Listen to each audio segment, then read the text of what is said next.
this don't change your mind about the ancient Egyptians, there's no hope for you. This large granite box carved by the Egyptians is on display at the Cairo Museum, which, by the way, granite is harder than steel, and we typically use diamond-tipped electric buzzsaws to cut through it these days. So this box was abandoned by the Egyptians due to this mistake in the cut. Now wait, hold up. I want you to think about this for a sec. Modern explanations claim that the methods ancient Egyptians used to cut granite involved painfully slow and repetitive sawing techniques using copper tools. Don't you think they would have noticed a mistake like this way sooner if they were actually using those snail pace techniques? Cut like this would have taken several hours, if not days of work, and there's no way they would have done it for that long without noticing this error. They were way smarter than that. Like seriously, the top Egyptologists claim this is how they cut granite back then. A rate of 4 millimeters per hour, and they're still standing by it. Clearly, the people cutting this block would have booked this mistake much earlier in the process, and they'd have no reason to continue sawing the granite for hours or even days longer as soon as they saw this inaccuracy, unless they were using some other unknown cutting technique, one that is far quicker than our history books suggest, and possibly far more advanced than even our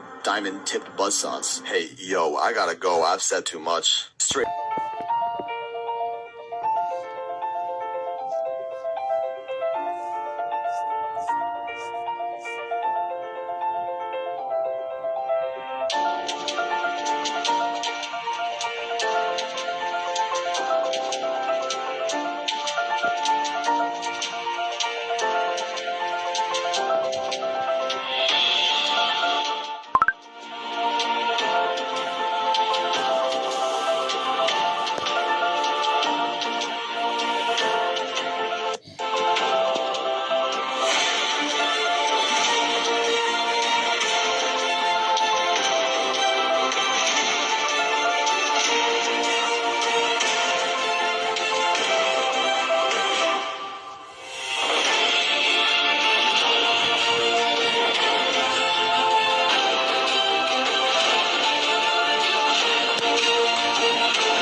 Shit, did you know Egyptians had an MRI system thousands of years before modern science? Let's go to the Saqqara Desert where the first step pyramid was found. The Kemites in this area were known for their healing properties with vibrations. What was found in many places in the Saqqara Desert, especially on pyramids, were these little limestone niches.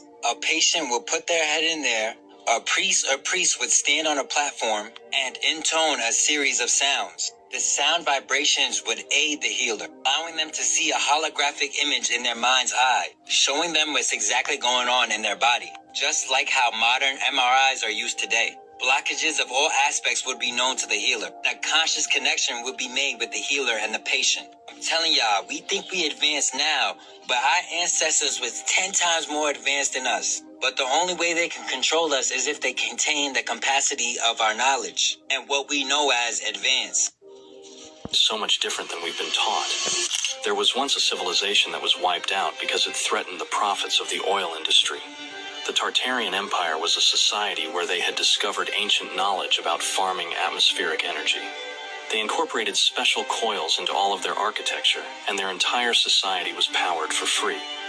They had also discovered how to manipulate frequencies and move objects, which allowed them to build beautiful architecture. This is the same technology that the ancients used to build the pyramids. This society was far better than what we have today, as free energy allowed for people to focus less on work and more on creating a strong society. These people flourished for years until they tried to spread their technology. The oil oligarchs recognized that free energy threatened the profits they could make from oil. For years, they slowly destroyed the society and rewrote history as if they never existed. This technology was hidden and is now likely located in the Vatican archives, along with tons of other advanced knowledge.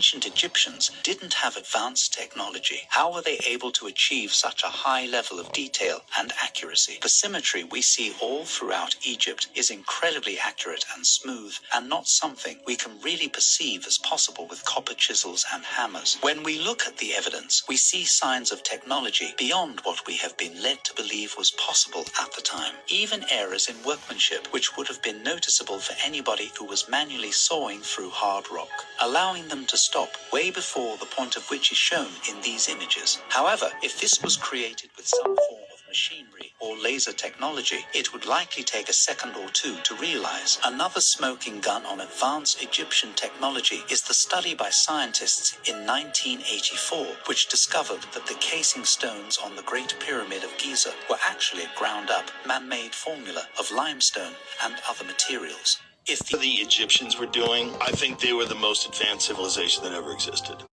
were actually a ground-up, man-made formula of limestone and other materials. If the Egyptians were doing, I think they were the most advanced civilization that ever existed. I don't think we could do what they did. The precision in which they built it, I really don't think we can do that. Just the symmetry of the faces of the statues is unparalleled, and they're immense. These are monstrously huge, perfectly symmetrical faces. Right. Their temples are insanely intricate. They were incredibly advanced. Incredibly advanced. With math, with science, with technology. Certainly with geometry. 20-ton gigantic stone blocks that were taken from a mountain 500 miles away. And no one has any idea how the fuck they got them. Nobody has any clue. No guesses. Right. There's some guesses about, maybe the river system was different back then. Whatever. How are you getting that 50-ton chunk of granite out of a fucking mountain and moving it down, even with modern equipment? How are you getting it over the mountain?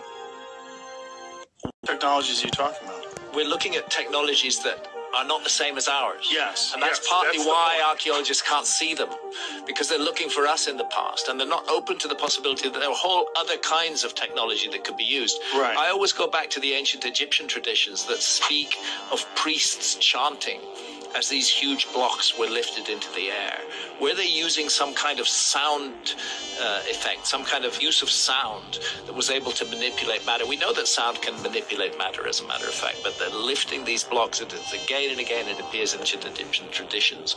The notion that we could lift huge blocks with sound seems absurd to archaeologists, and yet it's there in the traditions of the Egyptologists. Aware, and all the tens of thousands of hieroglyphs found throughout ancient Egypt, not one single one of them shows anything about them cutting stone, nor does it show anything depicting the construction of a pyramid. The Egyptians are said to be a Bronze Age culture, which means that's supposed to be the most sophisticated type of tooling that they had. However, when modern tests have been done, it's failed miserably. You can technically cut these things in half, but it takes a tremendous amount of time.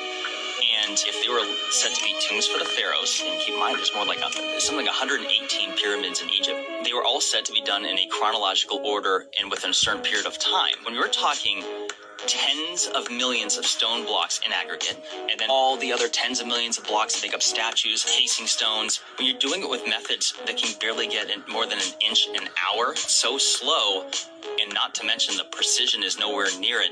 It's a mystery.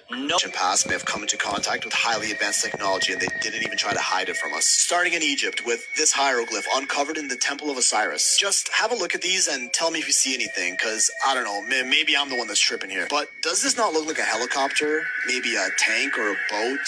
An airplane? What looks to be a spaceship, all carved into stone, thousands of years old? Now, I already hear the Google debunkers crying this has been proven wrong, that these are just hieroglyphs that were written many times over, and these shapes are just a combination of many characters. Damn, didn't know they were there when these were carved, given how 100% certain they are of it. There's so many other questionable hieroglyphs in ancient Egypt, but I'm gonna have to save those for another video. Let's take this all the way back to the caveman days with Paleolithic cave drawings and carvings, also known as petroglyphs. These ancient aboriginal cave paintings in Australia dating back to 15,500 BC, known as the Bradshaw paintings. Take a note of the big round heads here. China Lake Naval Air Weapons Center near Death Valley, California has petroglyphs dating 16,000 years. Again, tall beings with bubble-shaped heads and lines coming out. Oh, look at that. We see similar cave drawings in Ginkgo State Park near Vantage, Washington, all in the US of A. Tassili Najar is a plateau in Algeria, Africa, with these rock paintings dating to about 10,000 BC. Again, with these strange bobblehead creatures, almost like they're wearing helmets. Some of them even appear to be wearing gloves and full-on suits. Now, before you say, oh, that's just how they drew humans back then, well, because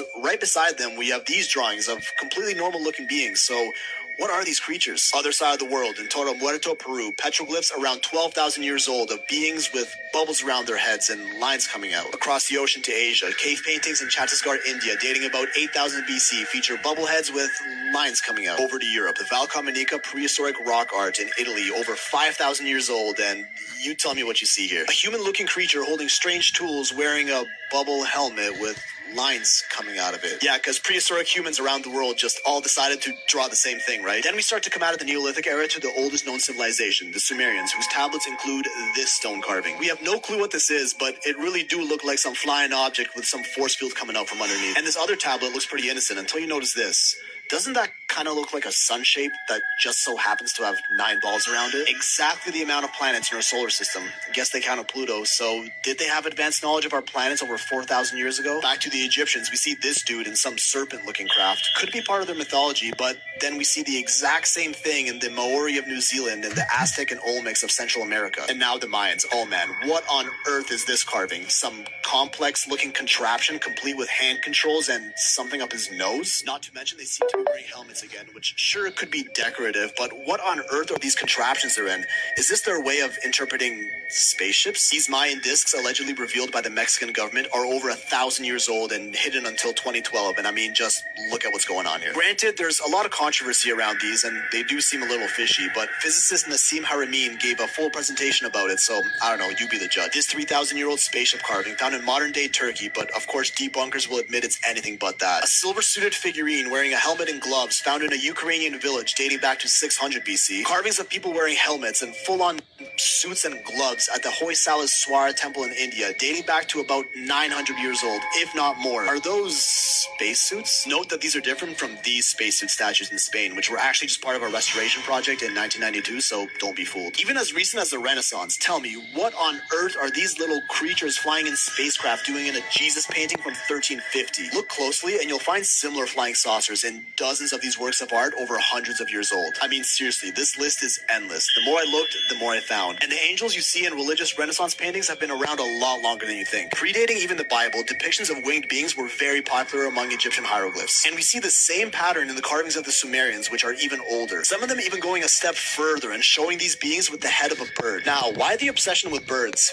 Let me finish you off with this thought. If some primitive civilization were to come into contact with something they can't explain with their current understanding of the world, don't you think they would describe that thing in terms they can understand? So if they were to witness some sort of being coming down from the sky, the only thing they know that are airborne are birds. So naturally they would associate that being with a bird. Far-fetched yet plausible explanation of the popularity behind bird-like gods among these ancient cultures, which leads us to their creation myths. And yo, listen, pretty much every single one of the world's ancient civilizations have the same story of how we came to be. Okay, I know this was a lot, but I just couldn't believe what I found out about these stories, so I have to save this for another video. Hey, I gotta tell you, I may not be around for very long, Jimmy boy. Our ancient There is a record of technologies that existed on Earth, of civilization more advanced than we are now. And the question is, were there some use of some type of electrogravitic levitation technologies that were used? The other problem is, even when the Smithsonian paid $5 million to simulate using mathematics and the technology that archaeologists say existed back in the time of the pyramids, those obelisks like the Washington Monument, but those were all one big piece of stone, they couldn't raise the smallest one. With everything we know now about mathematics and engineering, with what's been postulated. So there's something doesn't add up there. But I think it's a bridge too far to claim they were built by ETs. But they were certainly, their construction and the precision of the stones cut, how far they were moved, how they were put into place, There are a lot of questions I have, but I have no proof of how that might have happened, except the man I referred to earlier from Redstone Arsenal area, who is given materiel occasionally, is not always extraterrestrial.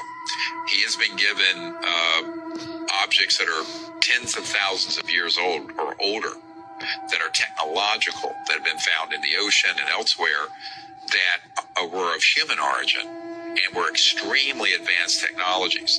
So I believe that it's likely that on Earth, prior to the modern era, there have been civilizations far advanced beyond where we are, that for which we have very little record. And when that record is found, I think it's kind of swept under the carpet. You know, it's interesting. There were years ago when they did the Mars images, and they found that there were these obelisks and strange-looking objects on Mars. I went out to the Goddard Space Flight Center here outside D.C. to meet with Mark Carlotta and some other scientists there, and they said, "Yep, it's been pixelated out for the public, but there are structures there." And they were very ancient, but we're talking millions of years old, millions. And I was out in California after I had disclosed this to some people, and a man came up to me from JPL, Jet Propulsion Labs, and I didn't know him. He knew who I was and said, "Dr. Greer, here's the issue. You're right, those exist, but we can't disclose that." I said, "Why? It's not an operational ET device. It's not, it's old." He says, "Yes, but you don't understand how powerful this information is." I said, "Why?" He says, "If this was disclosed, it would collapse the fundamentalist orthodox belief systems of every religion on Earth." There is a record. Overwhelming evidence that we are far from the most advanced civilization and that our history is nothing but a lie. Like, they really try to tell us that this temple in India, Kalisha's temple, was carved with a chisel. This was all one solid rock at one point, and it only took them 5 years. They really try to tell you that. Like, come on, man. What kind of technology did these people have? They also try to tell us that Lashan giant Buddha in China was carved with a chisel. Bro, look at the fucking detail here. Look how big this thing is. You really try to tell me that this was done with a chisel? I truly think that giants used to roam the earth, and they were the ones that built these magnificent structures. Like, bro, giant doorways, giant footprints, iconography of giants, like giant skeletons, giant axes all over the world, and the technology used was probably only known by the elites. Let's also observe some of these statues from our ancient past. This is all made out of stone. How did they make it see-through? We can't do this shit. Bro, look at the detail in this statue. Like, we can't even come close to this. You're telling me this was done with a chisel? There is absolutely no question that they are hiding the real truth of our ancient past from us, more than likely to keep us dumbed down and ignorant to our true potential. Look within like the Buddha to find the real truth to this reality. Peace and love.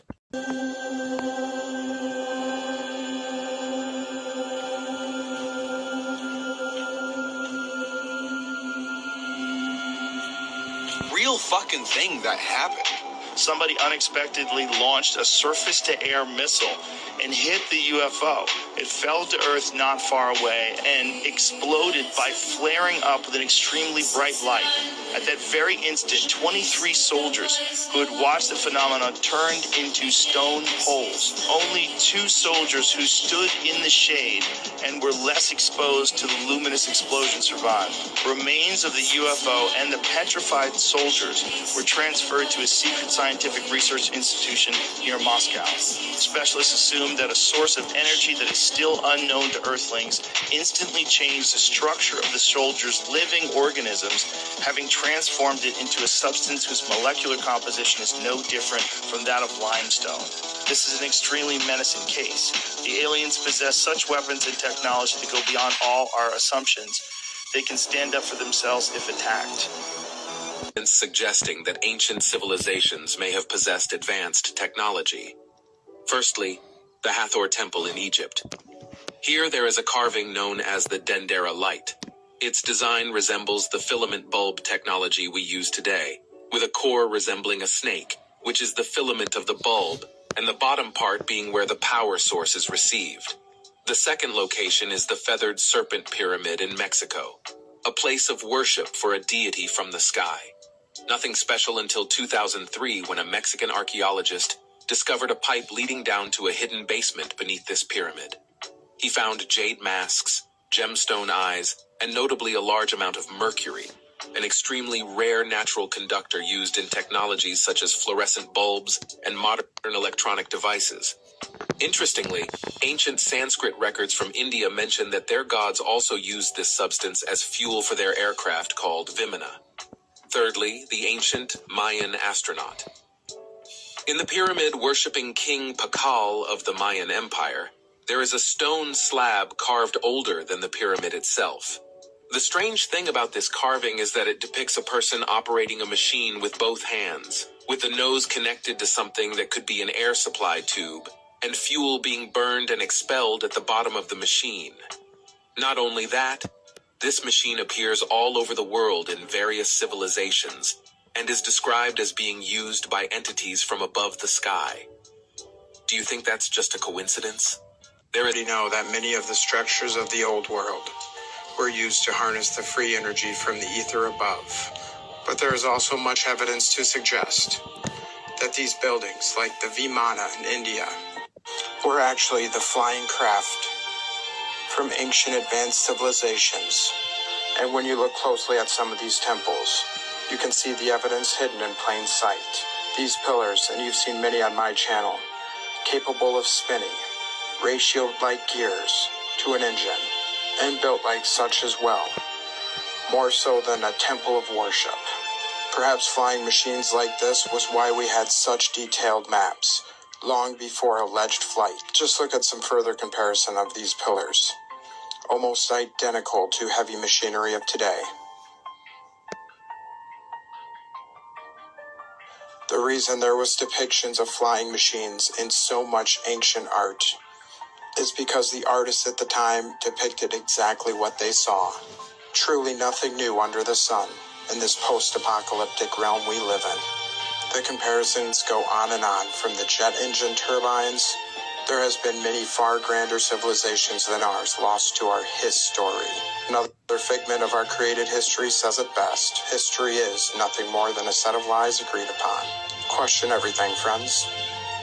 Statue 100% proves that pre-dynastic ancient Egyptians or true creators had access to some sort of advanced machinery. It is physically impossible to carve and polish a monolithic statue with this precision and incredible symmetry, only having access to copper chisels and pounding stones. The inherent beauty and sophistication left behind in the fine details is truly mind-blowing. As you can see throughout history, later cultures would try to claim these artifacts as theirs, scribbling amateur hieroglyphs on the statues that are clearly done with a far more inferior technique than the ancient original builders. Why would the builders carve an intricate three-dimensional high relief on the side and then scribble hieroglyphs near the feet?